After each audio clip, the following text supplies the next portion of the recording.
ఇక మరోవైపు నిన్న మావోయిస్టు పార్టీ అగ్రనేతల్లో రెండవ స్థానంలో కొనసాగుతున్నటువంటి మల్లోజుల వేణుగోపాల్ ఆలియాస్ అభయ్ పేరుతో గతంలో ఒక లేఖ విడుదలైంది.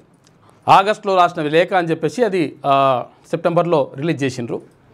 ఆ లేఖ పేరుతోటి మొత్తం కూడా మేము మావోయిస్టులంతా కలిసి ఆయుధాలు విడిచిపెట్టడానికి రెడీగా ఉన్నాం, మేము ఆయుధాలు వదిలేస్తామనేటువంటి లేఖను రాసి సంచలనం సృష్టించినటువంటి అభయ్ మల్లోజుల వేణుగోపాల్ నిన్న 60 మంది మావోయిస్టులతో కలిసి మహారాష్ట్రలో లొంగిపోయిండు.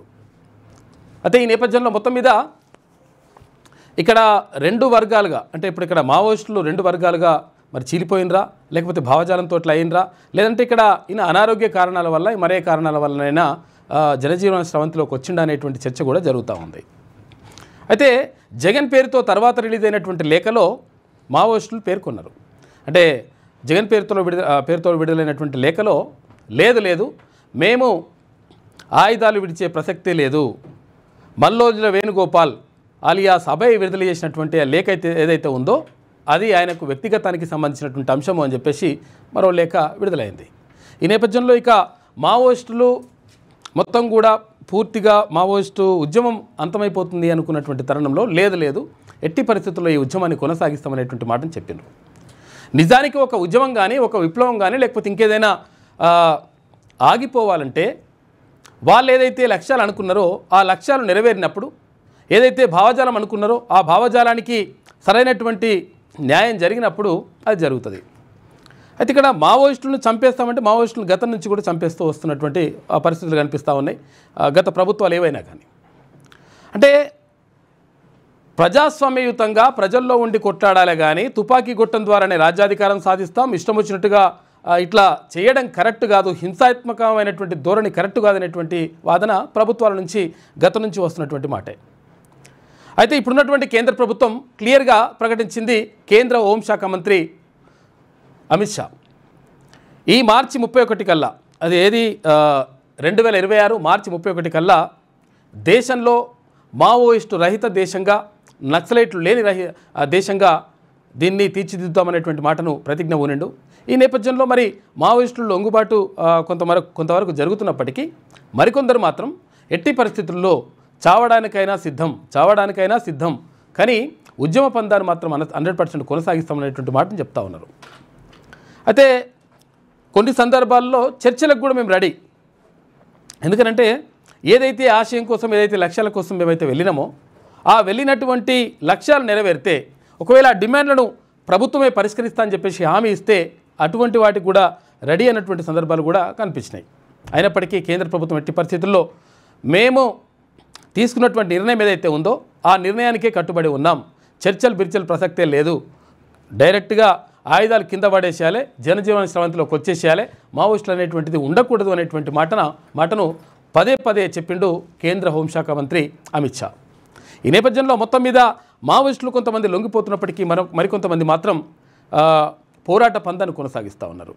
అంటే మావోయిస్టు కేంద్ర కమిటీలో గతంలో 42 నుంచి 45 మంది సభ్యులు ఉన్నటువంటి కేంద్ర కమిటీ సభ్యులుగా ఉన్నటువంటి ఇప్పుడు మావోయిస్టు పార్టీ ఇప్పుడు 8 మందికి చేరినట్టుగా కనిపిస్తూ ఉంది. మొత్తం మీద తగ్గుతున్నటువంటి పరిస్థితి కనిపిస్తూ ఉంది. అంటే ఎందుకు ఇలా జరుగుతుంది? నిజంగా ఇప్పుడు భూమి కోసం, భుక్తి కోసం, బానిస బతుకుల విముక్తి కోసం పోరాడాల్సిన అవసరం ఉందా అంటే పరిస్థితులు మారినాయి కానీ తర్వాత అంటే ఇక్కడ మారుతున్నటువంటి కాలానికి అనుగుణంగా కొన్ని భూస్వామ్య వ్యవస్థనో పెత్తందారి వ్యవస్థనో కొంతవరకు అట్లా పోయినా కానీ మరో రూపంలో మాత్రం అటువంటి వ్యవస్థనే కొనసాగుతూ ఉంది. కాబట్టి దాన్ని రూపుమాపాలంటే 100% ఇది అవసరమనేటువంటి మాటను వాళ్ళు చెప్తా ఉన్నారు మావోయిస్టులు. లేదు ప్రజాస్వామ్యయుతంగా పోరాటం చేయాలి, లేకపోతే ప్రజాస్వామ్యయుతంగా రావాలి కానీ తుపాకీలు పడతాం, ఇష్టం వచ్చినట్టుగా మేము హింసాత్మక ఘటనలకు పాల్పడతామంటే ఎట్టి పరిస్థితుల్లో ఉపేక్షించేది లేదనేది ఇక్కడ కేంద్ర ప్రభుత్వం చెప్తున్నటువంటి మాట.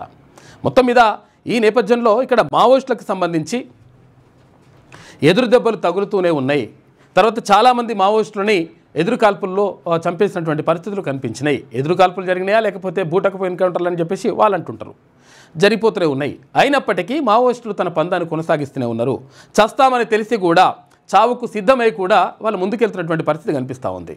ఈ నేపథ్యంలో చేయాల్సింది ఏంది అని చెప్పి నేను అన్నప్పుడు కొంతమంది మేధావులు చెప్తున్నటువంటి మాట ఏంటంటే, వేరే దేశాలు పాకిస్తాన్ కానీ ఇతర దేశాలతోటి చర్చలు జరపడానికి మన దేశం సిద్ధమైనప్పుడు, మన దేశంలో ఉన్నటువంటి ఎవరైతే ప్రజాప్రతినిధులు ఉన్నారో వాళ్ళు సిద్ధమైనప్పుడు, మరి మన దేశంలో ఉన్నటువంటి అంతర్గతంగా ఉన్నటువంటి పౌరులు సరే వాళ్ళు తిరుగుబాటు చేస్తున్నారా లేకపోతే వాళ్ళు మంచి ధోరణ చెడు ధోరణ పక్కకు పెడితే వాళ్ళతో చర్చలు జరపడానికి ఎందుకు అభ్యంతరం అనేటువంటి వాదనలు కూడా వినిపిస్తూ ఉన్నాయి.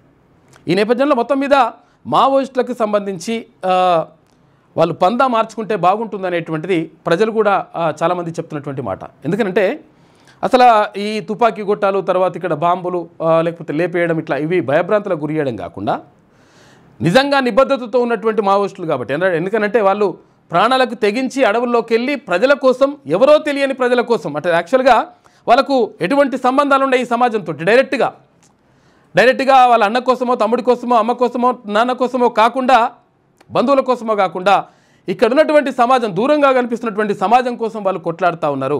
కాబట్టి ఎలాంటి స్వార్థం లేనటువంటి జీవులు కనుక వీళ్ళు నిస్వార్థంగా ప్రజల్లోకి వచ్చి ప్రజాస్వామ్యబద్ధంగా ప్రజాస్వామ్యయుతంగా పోరాటం చేస్తే, తర్వాత ఇక్కడ ఓటు అనేటువంటి ఆయుధాన్ని దానికి సంబంధించి చైతన్యం కల్పిస్తే, ప్రజలు చైతన్యం కల్పిస్తే బాగుంటుందనేటువంటి వాదనలు కూడా వినిపిస్తూ ఉన్నాయి. ఏది ఏమైనప్పటికీ మల్లోజుల వేణుగోపాల్ ఆలియాస్ అభయ్ నిన్న 60 మందితో కలిసి లొంగిపోయిండు. గతంలోనే ఆయన భార్య పేరు తార, ఆమె కూడా ఆమె కూడా లొంగిపోయినట్టుగా తెలుస్తూ ఉంది. మొత్తం మీద కొంతవరకు మావోయిస్టులకు ఎదురు దెబ్బలు తగ్గుతున్నటువంటి పరిస్థితి మాత్రం కనిపిస్తూ ఉంది. మీ వ్యాపారం అభివృద్ధి కావాలని కోరుకుంటున్నారా? అయితే వెంటనే క్యూనస్ని సంప్రదించండి. Schools, colleges, banks, shops, office promotions, land promotions, political promotions, restaurant promotions, hospital promotions, పుట్టినరోజు వేడుకలు, శుభకార్యాలు, వ్యాపారాలు ఏవైనా, సందర్భం ఏదైనా ఇప్పుడే క్యూనస్ ద్వారా తెలియజేయండి. మీ వ్యాపారాన్ని అభివృద్ధి చేసుకోండి.